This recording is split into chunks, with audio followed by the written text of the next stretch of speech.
Once again, I am very disappointed in Putin. The President of the United States, Donald Trump, spoke at a gathering of American generals and admirals. Service members were summoned from all over the world for this occasion. The head of the Pentagon, Pete Hegseth, declared war on obesity. Generals who are overweight will have to work on improving their physical fitness. Trump's tasks are even more ambitious. An army that everyone in the world will fear. What else Trump said about the war in Ukraine, our own TSN correspondent in the US, Olha Koshelenko, will tell you next. The Pentagon gathered hundreds of its generals and admirals from around the world the day before so they could listen to speeches by Secretary of War Pete Hegseth and President Donald Trump. The secretary devoted more attention to the new standards in the army. No more gender diversity, literally. No boys in dresses, bearded men, or overweight people, announced the head of the Pentagon. By the way, when Congress was considering his candidacy for this position, his personal file included materials about alleged incidents of Pete Hegseth abusing alcohol. However, the minister assured that he is in excellent shape and demands the same from his subordinates. Everything starts with physical fitness and appearance. If the minister can regularly perform strenuous physical exercises, then every serviceman in our joint forces can do it too. To be honest, I'm tired of looking at combat formations and seeing overweight servicemen. It is just as completely unacceptable to see overweight generals and admirals in the corridors of the Pentagon and in command headquarters across the country and around the world. The commander-in-chief told those present that the American army must be so strong that no country would even think of threatening the United States. And he recalled how he had recently deployed 2 nuclear submarines to Russia after, quote, one fool, he didn't name names, but from the context it was clear he was referring to Russian Security Council Deputy Chairman Dmitry Medvedev, made some careless remarks about nuclear weapons. Putin also came under fire. Trump repeated his claims about Russia's insufficient military capability and promised to finally end the war in Ukraine. I think we will do it, but it turned out to be the most difficult thing. I am very disappointed in President Putin. I thought we would put an end to this. He should have dealt with this war in a week. And I told him, you know, you don't look good. You've been fighting a war for 4 years that should have lasted a week. Are you a paper tiger or what? It's a disgrace. But I think we'll finish this the way it should have been done in theory. Knock on wood, because you never know. Whether the President of the United States will agree to provide Ukraine with long-range Tomahawk missiles, which, by the way, are capable of carrying a nuclear warhead, Trump did not specify. His special representative, Keith Kellogg, confirmed this while speaking at a security forum in Warsaw. President Zelensky made the corresponding request last week during a meeting in New York, and President Trump is considering it. So far, there have been no comments on whether this will happen or not. But from public reports, we know that the corresponding request was made. Naturally, the global press picked up on this. Obviously, the Russians also took notice, given the capabilities and power of this weapons system. It is, in fact, revolutionary in and of itself, in my opinion, and in the opinion of those who have seen it repeatedly in various conflicts. That's how good it is. At the same time, the Wall Street Journal writes, the Pentagon has ordered missile production to be increased 2 to 4 times. Reportedly, the department is concerned that their stockpiles are not full due to a potentially possible conflict with China. From Washington, United States, Olha Koshelenko, Maxim Shinkarenko, TSN 1+1 Marathon United News. Putin will not be able to defeat Ukraine. He understands this deep down, according to Trump's special representative Keith Kellogg.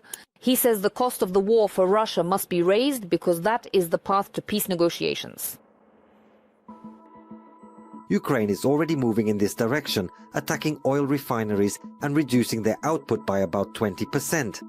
We are working to ensure that no one buys their oil through secondary sanctions. Unfortunately, some European countries are still doing this. Now everything depends on Putin and the level of pain he is willing to accept. Keith Kellogg, Special Representative of the United States of America on Ukraine issues. The President of the United States, Donald Trump, once again mocked the Russian ruler Putin. He called the Kremlin leader a paper tiger. That's usually what you call someone who looks very menacing but doesn't actually have real power. Trump recalled one of his conversations with Putin during his speech before the United States generals. We can now listen to a fragment. I am very disappointed in President Putin. I thought he would put an end to this. He should have ended this war in a week. Once I told him, you know, you don't look so good. You've been fighting a war for 4 years that was supposed to last a week. Are you a paper tiger? We are joined by Volodymyr Fesenko, a political scientist. He is joining us live. Mr. Volodymyr, greetings to you. Greetings to you. Well, honestly, I think you've also noticed how much these personal characteristics have changed, both regarding Putin and regarding Medvedev. Trump even mentioned him as well. We are now seeing the consequences of those certain changes that became very apparent during the UN General Assembly. And if that's the case, then what could the further consequences be? Because words should be followed by certain actions. Well, I think that this new positive rhetoric for us, the recognition of Ukraine's achievements on the battlefield, the acknowledgement of the bravery and courage of Ukrainian soldiers who are defending their country so effectively, and the respect for our country. Well, probably, Trump has never spoken like this about Ukraine so often and so strongly before. Undoubtedly, this is a positive trend. There has also definitely been more criticism directed at Russia. For now, it's just rhetoric. But the changes are noticeable. I don't think this happened all of a sudden. Yes, Trump does have mood swings and changes in rhetoric from time to time as well. But still, I think that these changes are the result of the systematic and active work of Ukrainian diplomacy, especially President Zelensky, who, during Trump's second presidency, has already met with him 5 times. He has already become a regular interlocutor for Trump. And of course, he conveys the truth about the war with Russia, about the situation at the front, about Russia's actions. And you quoted Keith Kellogg and General Kellogg, as well as some other American officials. I think they also convey this objective information to Trump. And overall, all of Ukrainian diplomacy is working very actively. Now, by the way, a new defining stage is beginning and this already concerns increasing pressure on Russia. And now, just as the Ukrainian delegation has already gone to the US, a new round of negotiations on supplying weapons to Ukraine is starting. And this is important not only to support Ukraine during the current stage of the war with Russia, but also as a tool to put pressure on Russia. Weapons themselves are also a tool of pressure. Even just mentioning the supply of those same Tomahawks, I don't think this issue will be resolved right now, but bringing it up is aimed at Russia. This is a specific signal to the Russians. Either you return to the negotiating table, or if you escalate the war, well, the US may provide Ukraine with new, more powerful weapons. So the United States is trying to increase its pressure on Russia. Another thing is that for now, this is purely rhetorical pressure. Concrete actions are needed. This certainly also applies to the supply of new, more powerful and longer-range weapons to Ukraine. And besides that, well, in the end, I think it's time to take concrete steps to strengthen sanctions pressure on Russia, because there has been a lot of talk about it, but there are still no concrete decisions. Nevertheless, positive trends are noticeable, and it is very important now to turn this positive rhetoric from Trump into concrete decisions and actions. Since we've already started talking about the sanctions issue, let's recall the frozen assets and the role of Brussels, which seems to be yes, but actually not at all. For those who may have missed it, the majority, a large portion of the frozen assets belonging to Russians and Russia are actually located in Belgium. That's just how the structure of those relationships is set up. And now it seems that Belgium, Brussels specifically, is afraid of making a personal decision. So they're shifting responsibility onto this so-called collective European mind, but as it turns out, the collective European mind can think in completely different ways. And there's Hungary, and, well, Belgium too, which doesn't want revenge from Moscow. And there's Germany, and there's the Czech Republic as well. So really, how do we get out of this situation? Because time is passing, the assets are frozen, but they're not working towards Ukraine's victory. No, well, they are being used to some extent. Indeed, the discussion about using these assets to support Ukraine has been ongoing since 2022, literally from the first months of the full-scale war between Russia and Ukraine. Even then, it was clear that this needed to be done. I personally heard these discussions both in Davos and in Munich. There were separate sessions on this topic discussed at Ukrainian platforms with the participation of international experts. We have people in the President's office who are working on this issue, as well as in the Ministry of Foreign Affairs and the Ministry of Justice. So this is actually a serious issue. Another thing is that different European politicians and statesmen have various concerns. Some of these concerns are, I would say, of a formal legal nature. For example, there are constitutional restrictions, like in Germany or legislative ones, as in some other countries, including Belgium.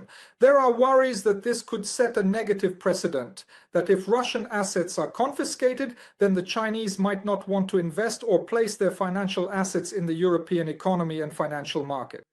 The same applies to workers from global South countries.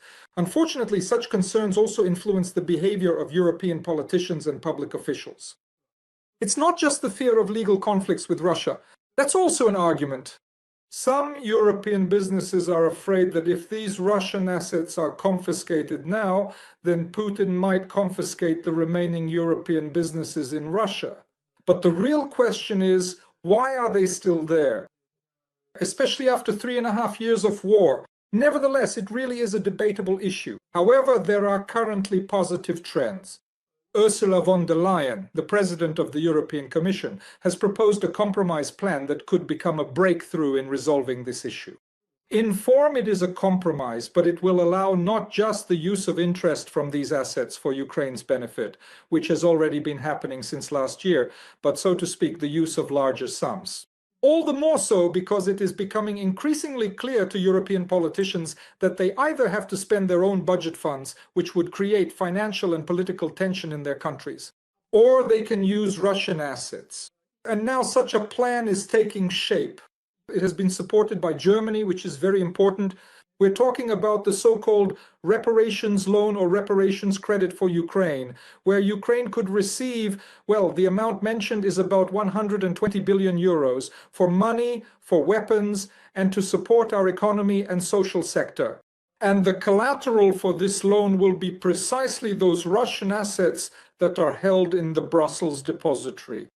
And yes, a truly joint solution needs to be found here, and there may be resistance from Hungary itself. Why? Well, we're no longer surprised. Nevertheless, right now this idea is the main one being discussed as a compromise option for using these assets. The author of this idea, I believe, is Mr. Merz, the Chancellor of Germany. Well, at least that's where the initiative comes from. Look, Merz is the one voicing it. But this idea was also put forward back in mid-September, if I'm not mistaken, by Ursula von der Leyen. It was a message from the European Commission to the European Parliament. I don't rule out that this is a joint plan. Well, let me remind you, Ursula von der Leyen is also a representative of Germany. Yes. And that's why I think that maybe they developed this idea together with Merz.